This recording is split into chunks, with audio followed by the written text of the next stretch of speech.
আপনি কি কি ধরবেন? সব সম্পদে জাকাত নাই। আপনার বাসার যে ফার্নিচার, এটা হিসাব করা লাগবে না।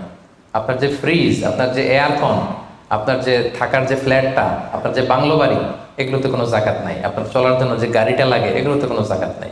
আপনার নিজের জন্য যে ল্যাপটপ, মোবাইল, যত কিছু আছে, গ্যাজেট বলেন, এগুলোতে কোনো জাকাত নাই। তাহলে কি কিসে জাকাত আছে? জাকাতেবল অ্যাসেট কি, জাকাতযোগ্য সম্পদ কি, সেটা আমরা শুনি। এক নম্বর হচ্ছে সোনা রূপা, gold and silver in its any form, যে কোনো ফর্মে, যে কোনো ফর্মে। এটা জুয়েলারি হোক, অর্নামেন্টস হোক, এটা বার হোক, বিস্কিট হোক। অনেকে গোল্ডের বার কিনে না, দেখবেন 999-এর ফাইনেস্ট গোল্ড, একেবারে খাপটাত নাই, 24 ক্যারেটের গোল্ড, 999 লেখা থাকবে ওটার উপর, চকচকে আপনার গোল্ডের বার, গোল্ডের বিস্কিট। অনেকে শখ করে গোল্ডের প্লেট টেট, তো